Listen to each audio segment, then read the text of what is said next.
Bonjour, je suis ravie de vous retrouver dans cette nouvelle capsule vidéo pour vous parler de prise de parole, en public ou non, individuelle ou collective.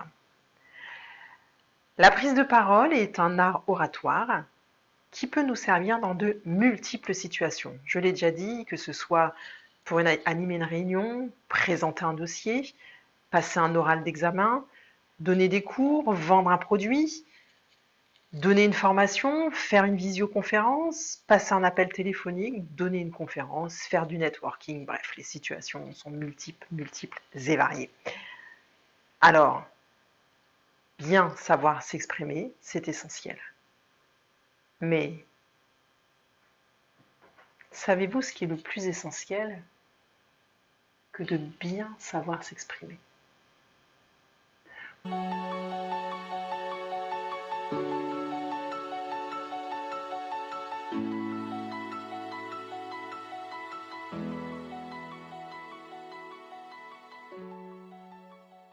Pour moi, avant même d'ouvrir la bouche, ce qui est le plus important, c'est la posture. Bien se tenir. Quand je dis bien se tenir, c'est pas bien se tenir comme on nous l'a inculqué, de bien se tenir à table, tiens-toi droit, etc. Quoique, c'est important de se tenir droit. Il y a les épaules relevées, nous montrent que nous avons confiance en soi. Bien se tenir, c'est réussir à avoir un corps qui soit en accord avec les mots que nous allons dire. Ça, c'est important. Si mon corps, ma posture est en désaccord avec ce que je suis en train de dire,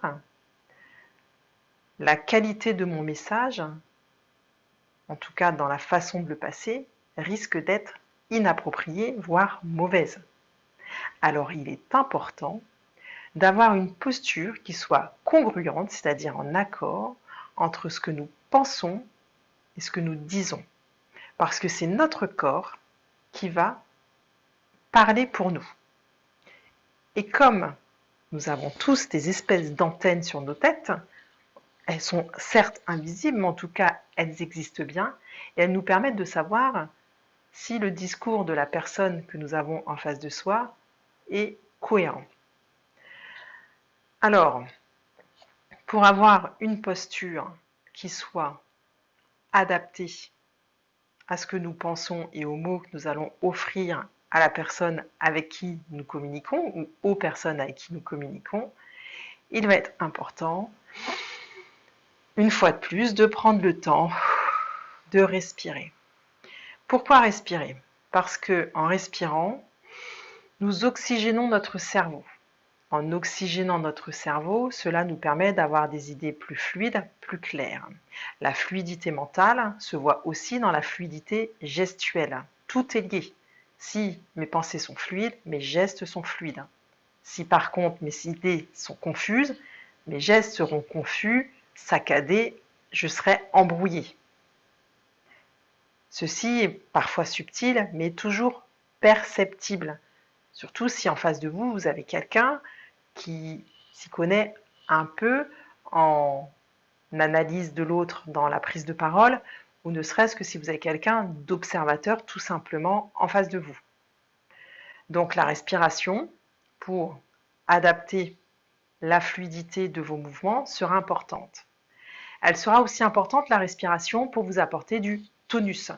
Parce que en fonction de votre prise de parole, vous aurez besoin de plus ou moins de tonus, sachant que dans tous les cas, il est important d'avoir un certain tonus et que si vous êtes tout ramollo et que vous allez parler comme ça à un entretien et que vous êtes tout mou, peut-être que en termes de crédibilité, ça risque d'être compliqué.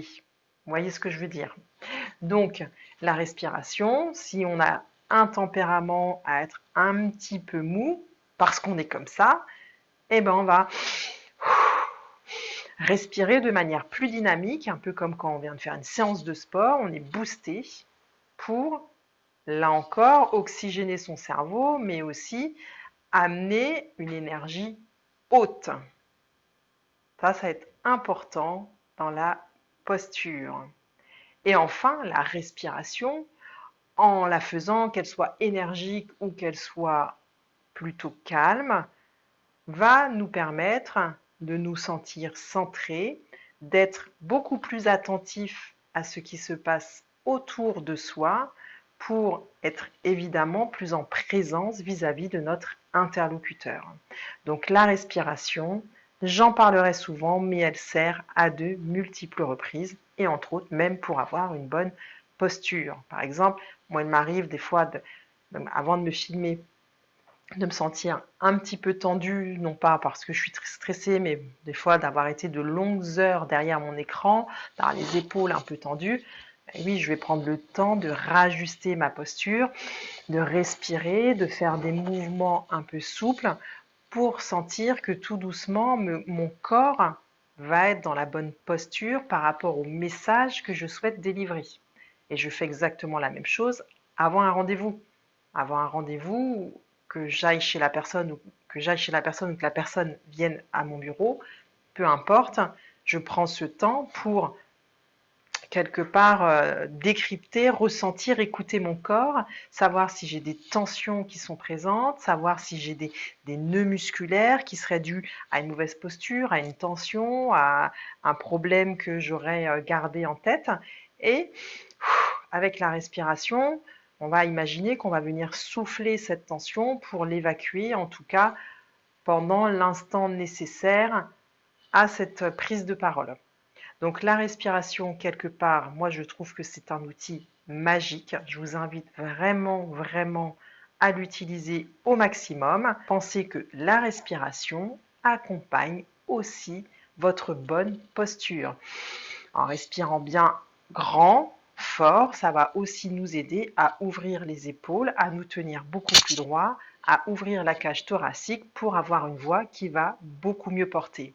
Donc, vous voyez, encore là, une dernière astuce, jusqu'au bout, je vous dis, la respiration, c'est magique. Donc, c'était la vidéo sur la bonne posture et la respiration.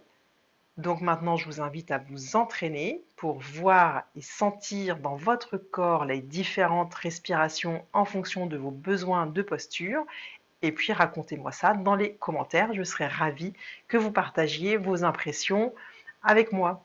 Si vous avez aimé cette vidéo, je vous invite à la liker, à faire un pouce, à la partager et puis, comme je vous ai dit, à la commenter. Je serai vraiment ravie. Merci beaucoup et à très bientôt.